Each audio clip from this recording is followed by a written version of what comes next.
Hello friends, मेरे स्पामिस्ट्री and astrology video channel पे आपका स्वागत है।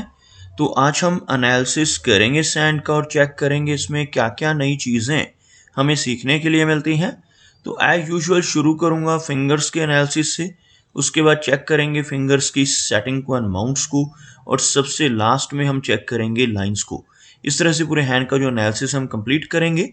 तो चलिए मैं शुरू करने जा रहा हूँ, साथ साथ ड्रॉ करता जाऊंगा आपके लिए ताकि आपको समझने में कोई दिक्कत ना हो। दोस्तों, वीडियो शुरू करने से पहले आपको बताना चाहूँगा, यह जो नंबर आपको आपकी स्क्रीन के ऊपर नज़र आ रहा है, यह मेरा व्हाट्सएप नंबर है। अगर आप भी अपने हाथ की वीडियो बनवाना चाहते हैं या फ़ोन कंसल्टेशन लेना चाहते हैं तो आप हमें व्हाट्सएप के ज़रिए, सिग्नल के ज़रिए या फिर टेलीग्राम के ज़रिए मैसेज सेंड कर सकते हैं। यहाँ पर आप देख सकते हैं इनकी जो हथेली है कुछ इस तरह से एक रेक्टेंगुलर टाइप की शेप में नज़र आ रही है, जो इंडिकेट करती है एक हार्ड वर्किंग और एनालिटिक टाइप की पर्सनैलिटी को। साथ ही साथ इनकी फिंगर्स की बात की जाए तो आप यहाँ पर देखेंगे फिंगर्स काफ़ी थिक हैं और काफ़ी अच्छी लेंथ में नज़र आ रही हैं। सभी फिंगर्स के ऊपर आपको कुछ बारीक सीधी खड़ी रेखाएं नज़र आएंगी, कुछ इस तरह की रेखाएं आप लगभग इनकी सभी फिंगर्स के ऊपर देख पाएंगे। और ऐसी रेखाओं का होना काफ़ी अच्छा माना जाता है। ऐसी रेखाएं होने से नेटिव मिलनसार स्वभाव का रहता है, दूसरों के साथ बहुत अच्छे से तहजीब से पेश आने वाली नेचर ऐसे व्यक्ति की देखी जा सकती है। अगर हम लेंथ की बात करें तो आप यहाँ पर देख सकते हैं कि फिंगर्स काफ़ी अच्छी लंबाई में और काफ़ी थिक हैं। फिंगर्स की थिकनेस आप इस एरिया से देख सकते हैं। थिक फिंगर्स का होना इंडिकेट करता है कि काफ़ी अच्छी एनर्जी एंड स्टैमिना नेटिव के भीतर रहेगा। अगर हम लंबाई की बात करें तो इनकी तर्जनी उंगली यानी यह वाली गुरु की फिंगर बहुत अच्छी लंबाई में है। इवन इनकी सूर्य फिंगर यानी इस फिंगर से भी ज़्यादा लंबी आपको इनकी तर्जनी उंगली नज़र आएगी। और इस फिंगर का अच्छी लंबाई में होना नेटिव को काफ़ी स्ट्रॉन्ग लीडरशिप क्वालिटीज देता है। ऐसे व्यक्ति दूसरों को रास्ता दिखाने वाले होते हैं। ऐसे व्यक्ति किसी ना किसी तरह से दूसरों की हेल्प करने वाले होते हैं और काफ़ी नॉलेजेबल पर्सनैलिटी ऐसे व्यक्ति की रहती है जिनकी बृहस्पति फिंगर स्ट्रांग हो और काफ़ी अच्छी लंबाई में हो। शनि फिंगर की बात की जाए तो हल्का सा झुकाव इस तरफ होता हुआ इस फिंगर का, लेकिन लंबाई में यह फिंगर काफ़ी अच्छी है, जिसकी वजह से नेटिव काफ़ी हार्ड वर्किंग नेचर का रहता है। एक डिसिप्लिन पर्सनैलिटी, एक अनुशासन प्रिय और न्याय प्रिय टाइप की नेचर ऐसे व्यक्ति की रहती है जिनकी शनि फिंगर अच्छी लेंथ में हो। और ऐसे व्यक्ति अपनी इन्हीं खूबियों की वजह से जीवन में काफ़ी अच्छी तरक्की कर पाने में कामयाब रहते हैं। अगर हम बात करें इनकी सूर्य फिंगर की तो आप यहाँ पर देखेंगे सूर्य फिंगर बिल्कुल स्ट्रेट है, अच्छी लंबाई में नज़र आ रही है। इस तरह की सूर्य फिंगर नेटिव को काफ़ी क्रिएटिव नेचर का बनाती है, काफ़ी अच्छी आर्टिस्टिक क्वालिटीज़ ऐसे व्यक्ति के भीतर रहती हैं। ऐसे नेटिव जिनकी यह फिंगर अच्छी लेंथ में हो, बिल्कुल स्ट्रेट हो, थोड़े रिस्क टेकर भी हो सकते हैं। ऐसे व्यक्ति कई बार अपने जीवन में अपनी धन की इन्वेस्टमेंट्स के मामले में भी रिस्क ले बैठते हैं। अपने धन को ऐसी जगहों पर इन्वेस्ट कर देते हैं जहां पर लॉस की संभावनाएं रहती हो, जैसे शेयर मार्केट है, क्रिप्टो करेंसीज हैं, म्यूचुअल फंड जैसी चीज़ों में भी इनकी रुचि देखी जा सकती है। अगर हम इनकी सबसे छोटी यानी मरकरी फिंगर की बात करें तो यह फिंगर लंबाई में तो काफ़ी अच्छी है, लेकिन थोड़ी लो सेट नज़र आ रही है। अगर हम यहाँ से एक लाइन ड्रॉ करें तो आपको कुछ इस तरह की एक रेखा बनती हुई नज़र आएगी, जिसमें आप देख सकते हैं इनकी मरकरी फिंगर सबसे नीचे से शुरू हो रही है, जबकि इनकी सूर्य फिंगर, इनकी शनि फिंगर और गुरु तीनों की तीनों फिंगर्स काफ़ी हाई सेट हैं। मरकरी फिंगर का लो सेट होना नेटिव को काफ़ी शाई नेचर दे सकता है, लेकिन यहाँ पर कम्युनिकेशन स्किल्स में कोई भी प्रॉब्लम नज़र नहीं आ रही। आप देखेंगे यह फिंगर लेंथ में अच्छी है, सूर्य फिंगर का जो टॉप फैलेंज है उसके करीब पहुंचती हुई, जिसकी वजह से इनके कम्युनिकेशन स्किल्स और बिजनेस एक्यूमेन काफ़ी बेहतर रहेगा। चलिए आगे बढ़ते हैं और चेक करते हैं इनके सभी माउंट्स को। तो यहाँ पर सबसे पहले इनके गुरु पर्वत को अगर देखा जाए तो यह एरिया यानी जो हमारी तर्जनी उंगली के नीचे का एरिया रहता है, यह वाला काफ़ी उठा हुआ है। उभरा हुआ बृहस्पति माउंट नेटिव को बहुत ही नॉलेजेबल बनाता है।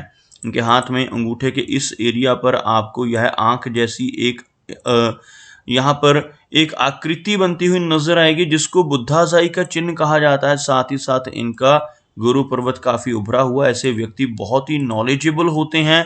ऐसे व्यक्ति की धर्म कर्म में रुचि रहती है। खास तौर पर ऐसे व्यक्ति 40 वर्ष की एज के बाद समाज में काफी अच्छा मान सम्मान पाने लगते हैं। इस चिन्ह के होने की वजह से नेटिव की छठी इंद्रिय सक्रिय रहती है। आने वाली घटनाओं का पूर्व अनुमान, पूर्व आभास ऐसे व्यक्ति को हो जाता है। और यहाँ पर आप देखेंगे इनके गुरु पर्वत पर कुछ बारीक रेखाएं नीचे से ऊपर की तरफ पहुंचती हुई, इस तरह की रेखाओं को प्रोग्रेस लाइंस का नाम दिया जाता है। और जिनके हाथ में इस तरह की प्रोग्रेस लाइंस मौजूद होती हैं, ऐसे व्यक्ति अपने जीवन में काफी अच्छी तरक्की कर पाने में जरूर कामयाब रहते हैं। अगर हम इनके शनि की बात करें तो शनि का माउंट इस एरिया से आपको दबता हुआ नजर आएगा। और शनि माउंट का दबना इंडिकेट करता है कि नेटिव के जीवन में काफी सारे अप्स एंड डाउन्स रहने की संभावनाएं अधिक रहेंगी। क्योंकि अगर हम इनकी भाग्य रेखा की बात करें तो भाग्य रेखा अच्छी लंबाई में तो है, लेकिन बीच में ब्रोकन है। 2-3 जगह से यहाँ पर एक ब्रेक लेकर चलती भाग्य रेखा, यह जो रेखा नीचे से आ रही है इस रेखा को भाग्य रेखा कहा जाता है। अगर यह रेखा बिना रुके बिना टूटे यहाँ तक पहुंच जाए, जैसी मैंने अभी ड्रॉ की है, इस तरह की रेखा जिन जिन लोगों के हाथ में होती है, ऐसे व्यक्ति के जीवन में हर तरह की सुख सुविधाएं रहती हैं। अप्स एंड डाउन्स बहुत कम हो जाते हैं। लेकिन अगर किसी व्यक्ति के हाथ में यह रेखा टूट रही हो, जैसे आपको यहाँ पर नजर आएगा, यहाँ नीचे से शुरू होने वाली यह रेखा यहाँ आकर रुकती हुई दोबारा से फिर से आगे बढ़ती और फिर से एक बार टूटकर आगे बढ़ती हुई, इस तरह की ब्रेक्स जब इस रेखा में आती हैं, इसकी वजह से नेटिव के जीवन में अप्स एंड डाउन्स का सिलसिला रहता है। ऐसे व्यक्ति जीवन में कई बार लॉसेस का सामना भी करते हैं। और इस तरह की ब्रेक्स होने की वजह से ऐसे व्यक्ति के जीवन में थोड़ा संघर्ष बढ़ जाता है। लेकिन अच्छी बात क्या है कि यह रेखा आपको यहाँ से यानी इनकी माइंड लाइन के ऊपर से काफी स्ट्रांग होती नजर आ रही है, जिसकी वजह से 36 वर्ष की एज के बाद ऐसे व्यक्ति जीवन में बहुत अच्छी तरक्की कर पाने में कामयाब रहते हैं। अगर हम बात करें इनके सूर्य पर्वत की तो सूर्य माउंट का जो एरिया है बिल्कुल अच्छा नजर आ रहा है। लेकिन यहाँ पर सूर्य रेखा, यह इनकी जो मेन सूर्य लाइन है, यह आपको एक और रेखा से स्लैंटिंग लाइन से कटती हुई नजर आएगी। इस तरह की फॉर्मेशन का बनना इंडिकेट करता है कि नेटिव के जीवन में यश की कमी रहेगी। ऐसा व्यक्ति दूसरों के लिए कितना भी काम कर ले, दूसरों की कितनी भी मदद कर ले, बदले में कोई इनाम, कोई एप्रिसिएशन नहीं मिल पाता, जिसे हम यश की कमी कहते हैं। यहाँ पर एक से अधिक रेखाओं का होना, जैसे आप देख सकते हैं सूर्य माउंट के ऊपर आपको ऐसी रेखाएं नजर आएंगी। ऐसी रेखाएं नेटिव को मल्टीटास्किंग बनाती हैं। ऐसे व्यक्ति एक ही समय पर कई काम एक साथ करने की क्षमता लिए रहते हैं और एक ही समय पर कई काम शुरू भी कर देते हैं, जिस वजह से प्रॉपर फोकस नहीं दे पाते किसी भी एक विषय के ऊपर, एक काम के ऊपर। और यही जो कारण रहता है इनकी कामयाबी में बाधाएं डालता है। अगर हम बात करें इनके बुध पर्वत की, भले ही यह माउंट आपको लो सेट नजर आएगा, लेकिन काफी उभरा हुआ और साथ ही साथ एक लंबी मरकरी लाइन इनके हाथ में मौजूद है। इस तरह की रेखा होना और इस तरह का उभरा हुआ मरकरी माउंट होना इंडिकेट करता है कि नेटिव का बिजनेस एक्यूमेन काफी अच्छा रहेगा। ऐसे व्यक्ति अगर जीवन में जॉब में चले जाएं तो यह जो रेखा है बहुत ही स्ट्रांग कम्युनिकेशन स्किल्स को दर्शाती है। तो जॉब में यह रेखा बहुत हेल्प करती है स्ट्रांग कम्युनिकेशन स्किल्स देकर। और अगर ऐसा व्यक्ति खुद का बिजनेस करे तो और भी बेहतर रिजल्ट ऐसे व्यक्ति को अपने जीवन में मिल पाते हैं। आप देख सकते हैं इनकी मेजर लाइंस काफी अच्छी हैं और साथ ही साथ यहाँ पर एक अच्छा मनी ट्रायंगल इनके हाथ में बन रहा है। यह जो रेखा है इसको हम कहते हैं फेट लाइन। यह लगभग आपको यहाँ तक नजर आएगी। दूसरी रेखा यह वाली जिसको कहा जाता है मस्तिष्क रेखा यानी माइंड की लाइन। और यह तीसरी जो एक डार्क लाइन आपको नजर आ रही है यह मरकरी लाइन है, बुध की रेखा। जब ये तीनों रेखाएं एक दूसरे को टच करती हैं तो यह ट्रायंगल बन जाता है। इस ट्रायंगल को मनी ट्रायंगल यानी धन त्रिकोण कहा जाता है। और जिनके हाथ में यह त्रिकोण बनता हो ऐसे व्यक्ति बहुत लकी होते हैं। भले ही जीवन में उतार चढ़ाव तो रहेंगे, लेकिन उसके बावजूद ऐसे व्यक्ति अपने जीवन में काफी अच्छा धन कमा पाने में और संचय कर पाने में कामयाब रहते हैं। बात करते हैं इनकी हार्ट लाइन की। आप यहाँ पर देखेंगे इनकी जो हार्ट लाइन है कुछ इस तरह से आगे बढ़ती है और यहाँ पर आकर आपको इस रेखा में से एक ब्रांच निकलकर ऐसे एक वी सिंबल बनाती हुई नजर आएगी। इस तरह के चिन्ह को विष्णु चिन्ह कहा जाता है, और जिन लोगों की थैली पर ऐसा विष्णु चिन्ह बनता हो, ऐसे व्यक्ति जीवन में बहुत अच्छी तरक्की जरूर पाते हैं, लेकिन यह तरक्की नेटिव को तभी मिल पाती है जब ऐसा व्यक्ति ईमानदारी के रास्ते पर चले। इसके बिल्कुल ऑपोजिट, अगर ऐसा व्यक्ति गलत रास्ते पर चलकर बेईमानी से धन कमाने की कोशिश अपने जीवन में करने लगे, तो यहाँ पर बहुत सारी दिक्कतें आ जाती हैं और नेटिव की तरक्की रुक सकती है। आप यहाँ पर देखेंगे हार्ट लाइन में आपको कुछ इस तरह के आइलैंड्स बनते हुए भी नजर आएंगे। आइलैंड्स का बनना हार्ट लाइन के ऊपर बिल्कुल भी अच्छा नहीं माना जाता। कुछ डाउनवर्ड ब्रांचेस भी आपको इस तरह से इनकी हार्ट लाइन पे नजर आएंगी। यह जो चिन्ह रहते हैं, यह नेटिव को इमोशनल सेटबैक्स दिलवाते हैं। खासतौर पर यह जो चिन्ह है, इनकी वजह से नेटिव्स को जीवन में कई बार इमोशनल सेटबैक्स मिलते हैं। इस तरह के आइलैंड्स का होना इंडिकेट करता है कि नेटिव को मिडिल एज के बाद हार्ट से संबंधित, ब्लड प्रेशर से संबंधित कुछ दिक्कतें हो सकती हैं। इन्हें अपनी हार्ट की हेल्थ का ध्यान भी काफ़ी अधिक जीवन में रखना पड़ेगा, वो भी खास तौर पर 40 की एज के बाद। अगर हम बात करें इनकी लाइन ऑफ माइंड की, तो आप देखेंगे मस्तिष्क रेखा इस तरह से नीचे की तरफ झुकती हुई नजर आ रही है। यह चंद्र पर्वत रहता है थैली का। चंद्र पर्वत की तरफ इस रेखा का झुकना इंडिकेट करता है कि नेटिव को ओवर थिंकिंग की समस्या रहेगी। भले इनकी मेमोरी बहुत अच्छी रहने वाली है क्योंकि इनकी माइंड लाइन बहुत लंबी है, लेकिन इस तरह से नीचे की तरफ झुकती रेखा ओवर थिंकिंग की समस्या देती है। ऐसे व्यक्ति को कुछ ना कुछ इमेजिनेशंस चलती रहती हैं ऐसे व्यक्ति के माइंड में, जिस वजह से थोड़ा स्ट्रेस या तनाव हो सकता है। इसीलिए ऐसा व्यक्ति अगर अपनी इस एनर्जी को चैनलाइज करे, कुछ क्रिएटिव काम अपने जीवन में करता रहे, तब यह रेखा बहुत अच्छे फल दे सकती है। अदरवाइज नेटिव को कुछ स्ट्रेस या एंग्जाइटी जैसी दिक्कतों का सामना जीवन में करना पड़ सकता है।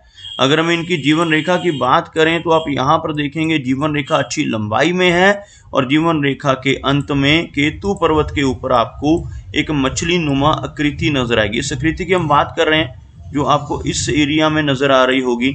इस तरह का चिन्ह जिनके भी केतु पर्वत पे बनता है, ऐसे व्यक्ति जीवन में कई बार लंबी दूरी की यात्राएं करते हैं। फॉरेन ट्रैवल के मौके ऐसे व्यक्ति को मिलते हैं, और इस तरह की रेखाओं का होना यह भी दर्शाता है कि नेटिव को जीवन में कई बार अचानक धन लाभ हो सकते हैं। कई बार शेयर मार्केट, लॉटरी से या इंश्योरेंस या इनहेरिटेंस के जरिए नेटिव को अच्छा धन लाभ होने की संभावनाएं यह चिन्ह दर्शाता है। इनकी जीवन रेखा की लेंथ की बात करें, तो आप यहाँ पर देखेंगे बहुत ही अच्छी लंबाई में यह रेखा लगभग इस एरिया तक पहुंचती हुई, जिसके बाद थोड़ा सा ब्रेक है और आगे भी बढ़ रही है। इस तरह की रेखा होने से लगभग 75 के अराउंड एज रहने की संभावनाएं रहती हैं। ओवरऑल बहुत ज़्यादा दिक्कतें नज़र नहीं आ रही। माइनर हेल्थ इश्यूज यहाँ इन रेखाओं की वजह से रह सकते हैं। ओवरऑल एक अच्छी हेल्थ भी रहेगी। आप देख सकते हैं यहाँ पर एक रेखा अंदर की तरफ, जिसे मंगल की रेखा कहा जाता है। हाथ में मंगल रेखा का होना इंडिकेट करता है कि नेटिव काफ़ी एनर्जेटिक रहेगा, और इस रेखा का होना यह भी दर्शाता है कि नेटिव को प्रॉपर्टी का सुख मिलेगा। ऐसा व्यक्ति अपने जीवन में अच्छी खासी प्रॉपर्टी बना पाने में भी कामयाब रहेगा। चंद्र पर्वत पर बहुत सारी रेखाएं हैं जिनका होना अच्छा माना जाता है। यह रेखाएं ट्रैवल के लिहाज से बहुत अच्छी होती हैं। ऐसे व्यक्ति को जीवन में लंबी दूरी की यात्राएं करने का मौका मिलता है।